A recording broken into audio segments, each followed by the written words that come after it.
when I had my son, who was my last child, I experienced gestational diabetes, and my physician at that time indicated to me that chances are, once you have gestational diabetes, that diabetes would occur later in life in full blown disease.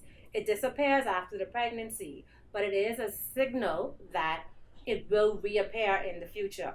And even though my physician told me that, I still was not as careful as I should have been with my diet and my exercise. As we talk about health, what would you say are some of the more chronic challenges women face today from a health perspective? Well, as you know, heart disease is like the number one killer in women.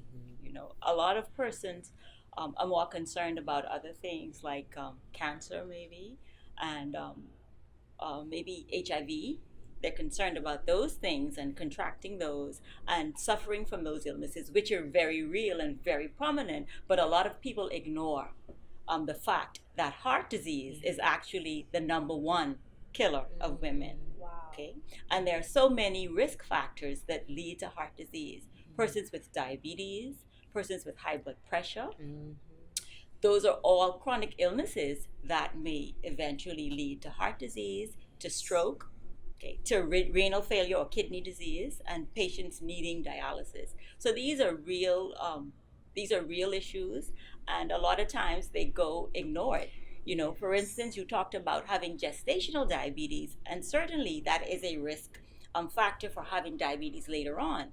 You know, some persons may gain 10 pounds after having giving birth to a baby, and there again, because they've now moved into an obesity category, the risk is even higher of developing diabetes. Okay. Patrice? Very much so. In my dealing with persons, and I get to deal with Bahamians on a daily basis, one of the things I do is wellness seminars. And one of the first things I ask the persons in the room, how many persons in this room have high blood pressure? The majority of the room in that seminar has high blood pressure, cholesterol, and sugar. But one of the things I draw attention to is that we have it. We know that this causes heart issues, and we die from it. It's one of the leading factors of death in this country. But how many of you are taking it seriously? And I am always amazed at the response I get in the room. Most of the persons have high blood pressure. This is what leads to death in our country. Yet when you ask them, what are you doing to be proactive about it? And there was silence. Yes.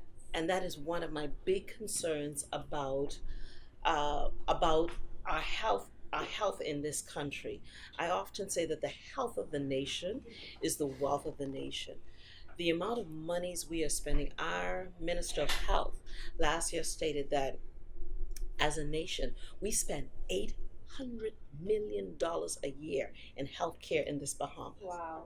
Now we go around and say we're broke, we don't have monies, but do you know what we could do with $800 million? I know what I could do with it.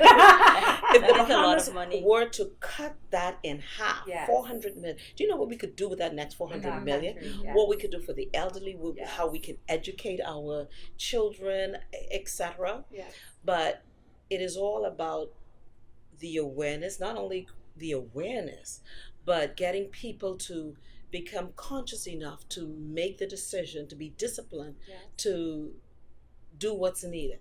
When we look at diabetes and high blood pressure as well as heart disease, I'm often hearing that those are like silent diseases. Those are diseases that if you don't look out for the symptoms, or if you don't know what the symptoms are, you can misread them.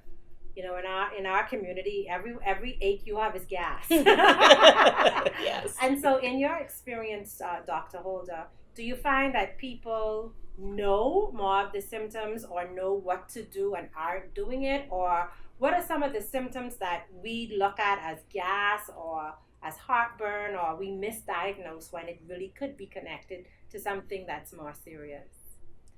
You said it right. Silent diseases. There was a Time magazine article several years ago that talked about hypertension being the silent killer. A lot of times patients are not aware that their blood pressure reading is high. They're totally unaware until they drop down with a stroke. Wow. Okay. Now we know classic symptoms of diabetes or hyperglycemia. That's when the blood sugar is extremely high. You're drinking a lot, so you're thirsty. You're urinating a lot. You're going to the bathroom so often. You're getting up 6, 7 times during the night. Some people have, particularly in women, they may have vaginal yeast infections. Men may have infections down below in the genital area as well. So those may be some common symptoms of high blood sugar or hyperglycemia that patients may come to see you with. Sometimes there's dizziness, there's blurred vision. All of that is in that whole symptom list for diabetes or hyperglycemia. But oftentimes, patients with high blood pressure, they don't even have a clue. There are some instances when the blood pressure may be extremely high, and then they may experience headaches. Okay, and you often hear patients come in, oh, doc, my head is hurting, my blood pressure must be high. So, and some patients who know that they have high blood pressure, they can come in and tell you when they think their blood pressure is high. And sometimes they're right about it. But the point is that a lot of these diseases, they can go undetected. Okay. All right, and that's why they pose such a risk, because if they're there and they're doing damage to vital organs, then you present when organs are being affected.